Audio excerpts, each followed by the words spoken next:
예, 이어서 토론 시간을 갖도록 하겠습니다. 함께 토론하실 최애영 교수님과 강방화 교수님을 무대로 모시겠습니다. 최애영 교수님께서는 김시습의 금오 신화를 비롯한 한국 문학 작품을 프랑스어로 번역하여 프랑스어권의 한국 문학을 꾸준히 소개해 오셨습니다. 현재는 한국문학번역원 번역 아카데미 교수로서 신진 번역가 양성과 번역 활동에 힘쓰고 계십니다. 또한 강방화 교수님께서는 현재 한국문학번역원 번역아카데미 야간과정과 번역 아틀리에 일본어권 교수로 번역 세미나와 번역 실습 강의를 맡고 계시고요. 주로 소설과 에세이를 일본어로, 아동서를 한국어로 번역하고 계십니다. 토론 부탁드립니다. 안녕하세요. 먼저 ዣ네트 홍 선생님께서 아주 새겨들을 만한 말씀을 많이 해주셔서 감사드리겠습니다. 그래서 그저께 잠시 만나 뵀을 때 저 토론문을 에세이처럼 이렇게 말씀하셨는데 거의 사실은 토론문이라기보다는 에세이도 가깝다고 할 수 있겠고요. 그래서 아주 저는 독특한 그런 그 토론문을 지금부터 발표를 하겠는데요. 어떤 부분에 있어서는 방금 해주신 발표문과 약간은 좀 다른 부분이 있을까 이런 의심을 하실 수 있는 그런 구절도 있을 수 있다고 생각합니다. 근데 그거는 또 앞으로 또 해명할 기회가 있을 것 같고요. 근데는 선생님의 오늘 발표에 전체적으로 저는 공감을 하고 있고요. 그런데 그 선생님의 처음 이렇게 글이 들어올 때 선생님의 개인의 어떤 그 번역가라는 것은 어떻게 형성될 수 있는지 그런 개인적 차원의 경험들을 말씀을 하시면서 이 발표문을 시작을 하셔서 저는 좀 더 그걸 좀 다른 언어로 바꿔서 다시 이야기할 수 있을까? 이런 생각에서 특히 이 번역이라는 것, 그 번역 작업이라고 하는 것에 대해서 저는 훨씬 더 조금은 더 개인주의적인 입장에서 선생님은 관계를 많이 중요시 하시는 그런 말씀도 하셨는데 저는 그런 면에서 아주 번역가였던 개인의 그 작업의 순간 그것에 초점을 맞추어서 자넷 홍 선생님의 그 발표문을 저 나름의 언어로 다시 한번 바꿔봤습니다. 예, 지금부터 제가 읽겠습니다. 발표문의 제목이 말해주는 바와 같이 이 발표문의 핵심 단어는 사랑이라고 할 수 있으며 이 글에서 독서 혹은 독자 중심의 번역 철학을 엿볼 수 있었습니다.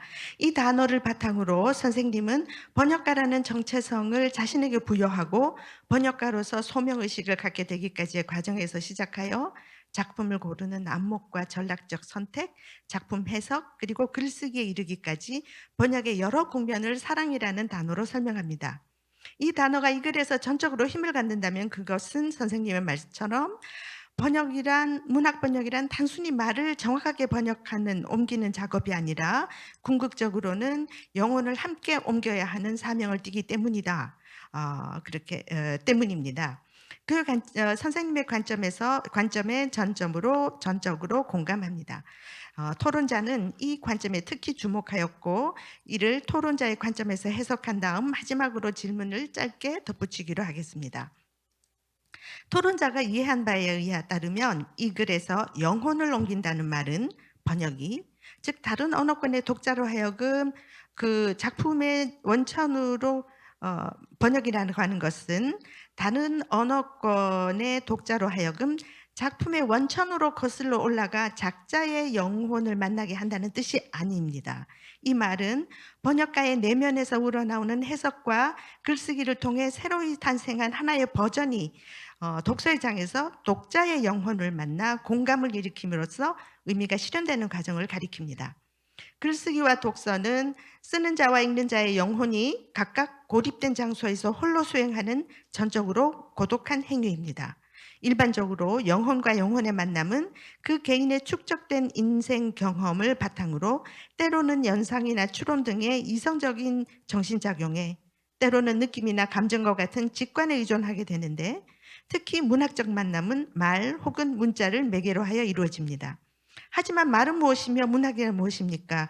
우리는 자신의 존재와는 상관없는 말의 세계에 그 말을 모르는 상태로 태어나 그 말의 세계에 그 말이 부과하는 규칙들에 적응하며 타인과 소통이 가능한 사회적인 존재로 형성됩니다. 자신의 내면 세계와는 어떤 필연적인 관계도 없는 이 외부 질서 속에서 특히 예민한 영혼의 소유자는 사회적 소통의 규칙에 맞서 표현의 부족함을 느끼게 됩니다. 언어의 사회적 틀을 범람하는 생각과 감정과 욕망을 말로서 표현하고자 하는 이 욕구에서 발생한 것이 바로 문학이라 할 수 있을 것입니다.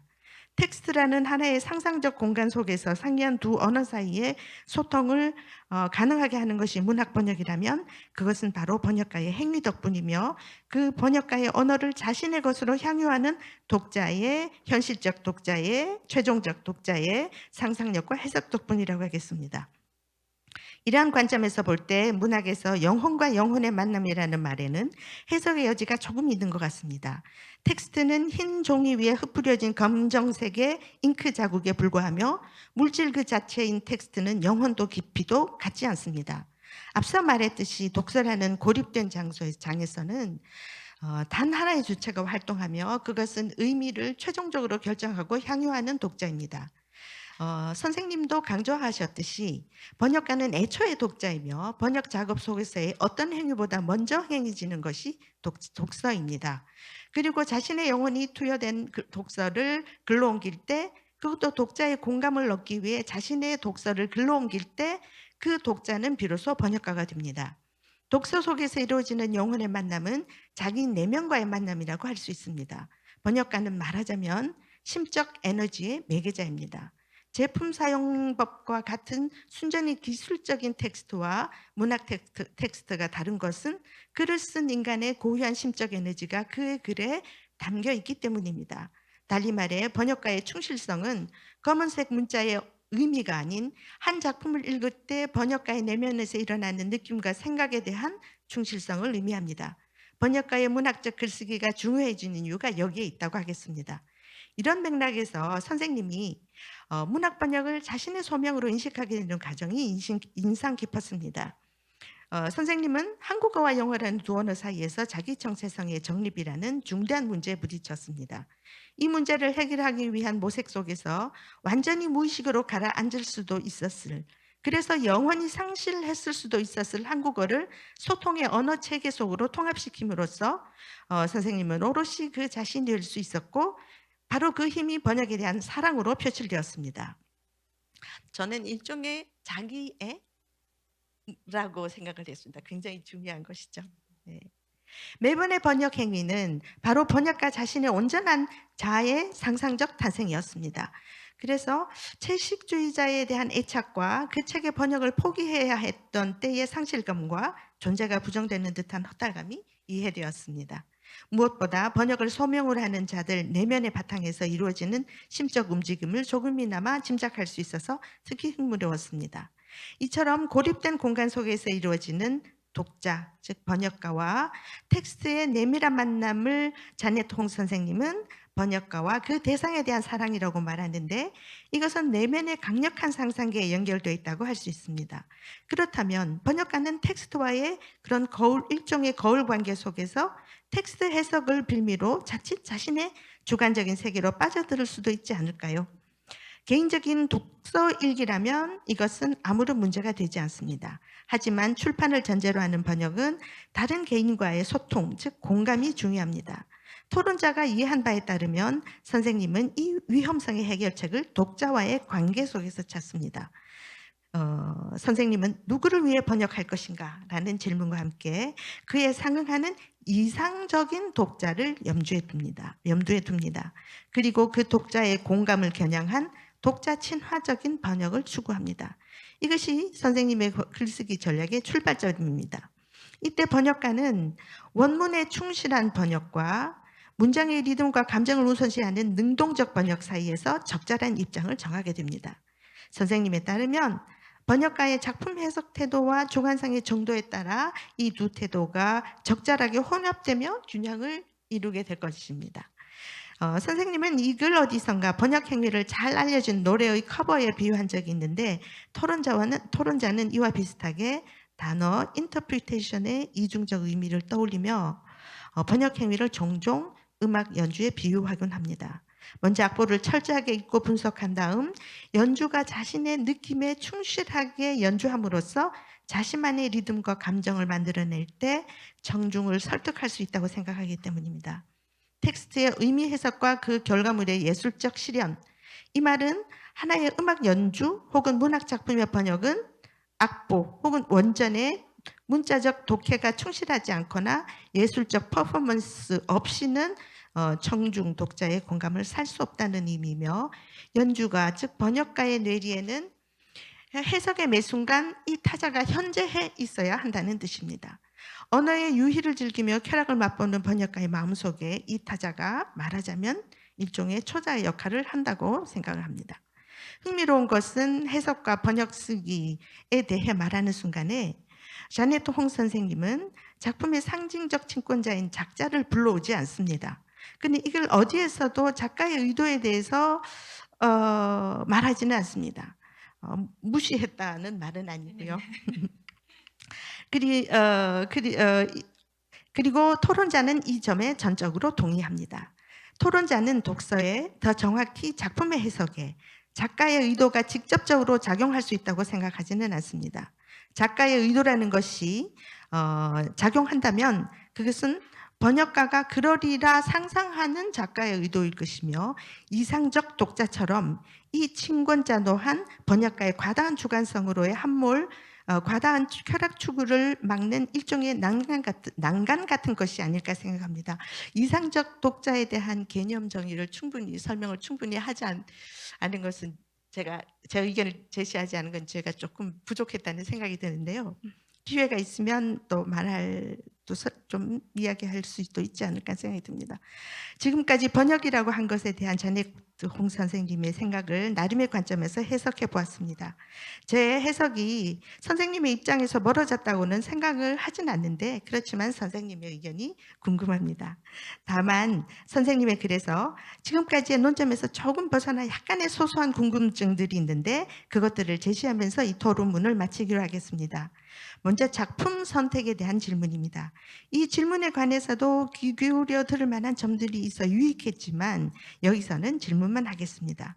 번역가가 자신의 성향에 맞고 열렬히 사랑할 수 있는 작품을 선택해야 한다는 말에는 동의합니다. 근데 그렇지만 현실적으로는 그렇지 못할 때가 있습니다. 어쩌다 운 좋게 출판사의 제안을 받을 경우 우선 보기에 자신의 취향과는 좀 거리가 있는 작품이라면 거부를 해야 할까요? 작품을 알아가면서 자신의 것으로 만들어가면서 그 대상과 사랑에 빠질 수는 없는 일일까요? 작품을 읽어 아는 것과 그것을 해석하고 번역하는 것은 차원이 다르다는 것을 종종 느끼기 때문에 하는 질문입니다. 혹시 그런 경험이 있으신지, 그리고 사명감 때문에 번역을 하신 경험이 혹시 있으신지, 그리고 마지막으로 때로는 증오가 사랑의 반대말이 아니라 그 감정의 양면일 수 있다는 사실을 우리는 모두 알고 있습니다. 사랑하는 대상을 항상 사랑할 수는 없지 않겠습니까? 혹시 번역하는 과정에서 이러한 이중적인 감정을 느껴보신 적은 있는지, 만약에 있다면 어떻게 극복하셨는지 궁금합니다. 예, 감사드립니다. 계속해서 강병화 교수님 의견을 듣도록 하겠습니다. 네. 아까 그 발표문을 다시 집에서도 읽었었지만 이 자리에서 선생님 목소리로 들으니까 조금 더라기보다는 더욱 더 마음에 와닿는 부분이 많았던 것 같습니다. 그리고 열정에 더하여 애정, 그리고 나아가서 영혼이 들어가는 번역을 지향한다는 말에 저도 깊이 공감을 합니다. 하나 제가 아이디어를 내고 싶은데, 그 번역원에서 책을 한 권 쓸까 싶어요. 쓰면 어떨까 싶은데 그 번역가가 쓰는 그 번역에 대한 사랑 고백, 이런 제목의 책을 쓰면 재밌을 것 같아요. 네, 저는 앞에 부분은 그 책에도 실려 있고 자넷 홍 선생님께 드리는 저희 거의 러브레터 내용이라서 이 자리에서는 생략하고요. 바로 질문으로 들어가겠습니다. 네, 첫 번째로는 선생님께서는 사랑하지 않는 책을 번역할 수 없다, 잘 번역할 수는 없다라고 하셨습니다. 크게는 저도 같은 생각이지만 번역을 업으로 하는 사람, 직업으로 하는 사람, 특히 신인 번역가의 경우에 자신이 번역할 모든 작품을 직접 선택하기는 힘들 수도 있다고 생각하는데요. 번역원 수업에서 다룰 작품 역시 학생들의 호, 불호가 벌써 갈리게 되는데 저는 종종 이렇게 학생들에게 말합니다. 좋아할 만한 부분을 찾으라고. 이 작품은 이미 이 세상에 의미를 가지고 세상에 태어났다. 그 의미를 찾아보고 장점을 찾으라고 말하는 경우가 있어요. 그래서 궁금한 것은 선생님께서는 작품을 만나고 나서 어느 시점에 그렇게 판단을 내리시는지 궁금하고요. 두 번째로는 자신의 수준에 맞는 책을 고르는 중요성에 대한 부분입니다. 자신의 취향과 장점이 잘 반영될 수 있는 작품을 선택하기에 앞서서 나는 어떤 책을 좋아하는가를 스스로에게 물어봐야 한다는 내용이 있었는데요. 저는 좋아하는 책과 잘 번역할 수 있는 책이 맞아 떨어지지 않는 경우를 주변에서 목격을 했어요. 이런 현상이 일어나는 데에는 언어적인 이유도 있을 거고 여러 가지 이유가 있을 것 같습니다. 예를 들면 미지의 부분, 잘 모르겠는 부분에서 호기심이 발동해서 그 책을 좋아하게 되는 경우도 있을 거예요. 혹시 선생님 혹은 선생님 주변에서도 비슷한 사례가 있었는지 궁금합니다. 그리고 세 번째로는 어떻게 소리 나는지 고려해라 라는 부분인데요.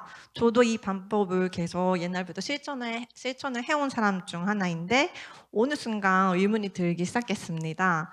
우리는 실제로 독자로서 모든 책을 소리내면서 읽는 것은 아니죠. 책을 읽을 때 머릿속에서 들리는 목소리와 실제로 소리내면서 읽을 때 목소리가 여러 면에서 차이가 나기도 합니다.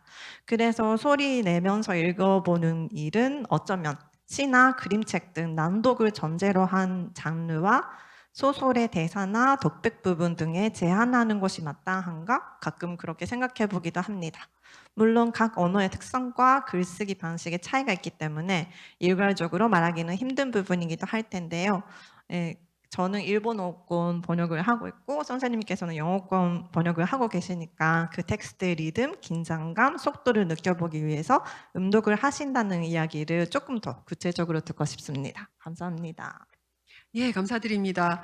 예, 자네통 번역가님 답변 부탁드립니다. Hello? Okay. 정말 고맙습니다. I was so deeply moved by both of your responses, and I'm really grateful for the generous way that you engaged with my presentation. 선생님은 안 그런 것 그러니까 약간 다른 방식으로 이해를 하셨다고도 얘기를 하셨지만 제가 보기에는 그 핵심을 굉장히 아주 정확하게 제 핵심을 받아들인 것 같아요. And 그게 that the translator is above all a reader first. 그러니까 Ayoung, I especially appreciated what you said about the translator being a mediator of psychic energy. I love that. And that the writer's energy is embedded in the work, and that our fidelity lies not just in the surface text, but in the feelings and thoughts the work evoke in us as readers.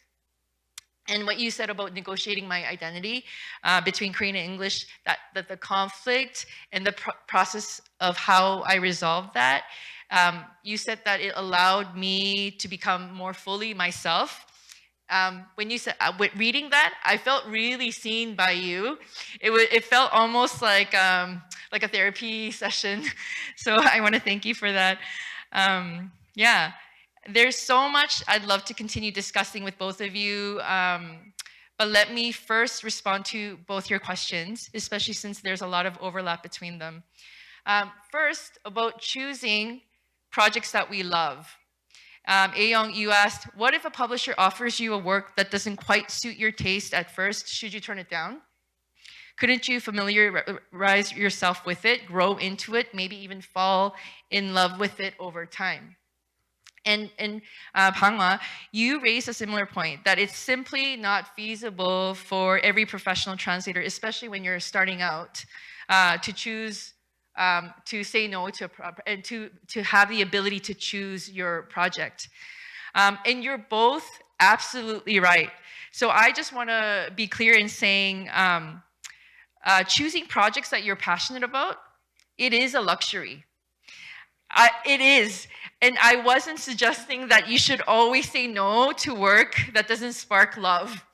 I wasn't saying that at all. In fact, when I was starting out, as I mentioned, I said I translated everything, you name it, readers' reports, even readers' reports, author bios, subtitles, everything. I translated it all.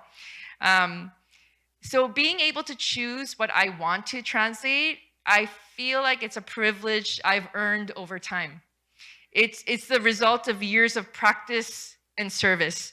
And even now, I still take on projects that I don't feel like 100% in love with, because it is a job too, and I need to keep working. So, but I also think even those projects, they're not a waste. They are part of my training. Like any craft, you need hours of practice. I think it was Malcolm Gladwell who said that he talks about the 10,000 hours that it takes to become an expert in any field. Well, those hours can't all be spent on books you love. I'm sorry. That's just not realistic. So some jobs that I've taken are like exercises. You're building muscle, and that's okay. Second, Bangwa, you asked, at what point do I know if I want to translate a book? Like, do you know sometimes when you read, at what point did I start to recognize if I needed to translate a certain book? Sometimes, and actually not just sometimes, most of the time for me, those passion projects, it's instant. There are books that grab you from the first page, and you just know that you have to be the one to translate it. This happened with me for Anko's Bad Friends, 나쁜 친구, it's a manhwa. I hadn't planned to translate graphic novels at all. It was not something, a field, a genre that I was not familiar with. And I wasn't even sure if it was a direction that I wanted to go in, because the work is so painstaking. And often we're paid per original word, and manhwa has less words, so I didn't know if it was financially lucrative for me to go into manhwa translation. But the moment I read Bad Friends, I was hooked. It was like a possession. I became possessed. I knew I had to do it. And because it was my first graphic novel, I poured everything into it. My husband used to joke that every time I opened the file on my computer, I was losing money, because I kept revising and fussing over like a single word, a sound effect. That's how much I love the book, and I feel like I would have translated that for free. You know, and there are certain books like that just grip you from the beginning. Yeah, and Ayoung, your next question was about conflicting emotions in translation. How about how reading and translating, sometimes they feel like two different experiences. You also said that love and hate are not opposites, which I agree with. They're two sides of the same emotion. Have I ever felt conflicted while translating? And Bangwa, your question kind of overlaps with this question. It also touched on this idea about how sometimes the books we love aren't the ones we translate best. Maybe we're drawn to a book because it's unfamiliar, or we want to learn something new. So is it okay to translate something outside of your comfort zone? Something that doesn't quite align with your current strengths or tastes? And for me, I want to say a resounding yes. You should, like, no work should be completely off limits. And let me explain. In creative writing workshops, we're always told to write what you know. You know, you've heard that before. But as translators and writers, I think it's also very important to stay curious. We need to keep learning. So you don't have to stick to just one genre or one kind of book forever. What I'm getting at more, what I'm talking about more is, I think, a posture, an attitude. If something interests you, even if you don't know much about the subject, I feel like you have to give it the respect that it deserves. So that means doing the research, finding out, learning the jargon. If it's like something about medicine, you need to know, like, it features a doctor, you need to know the proper jargon, right? You should read widely in that field. Learn as much as you can about that field. And I feel like that's how you show care and respect for the work. And this wasn't actually a direct question.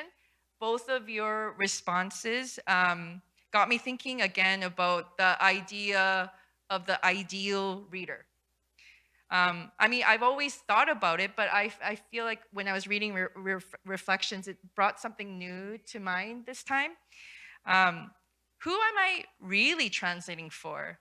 Who is this reader I'm trying to reach?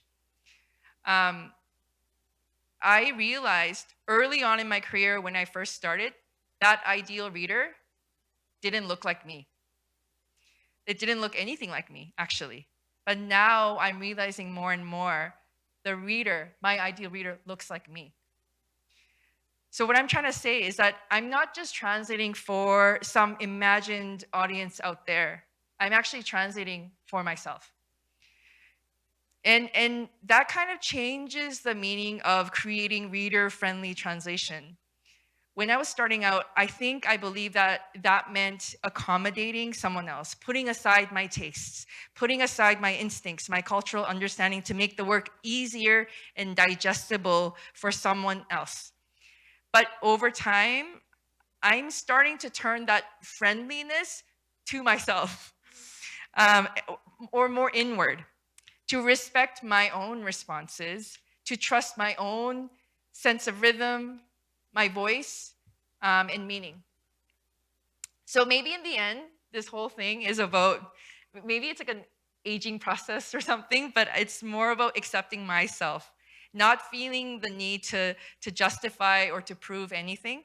And the translation itself is my response, my expression of love for the text.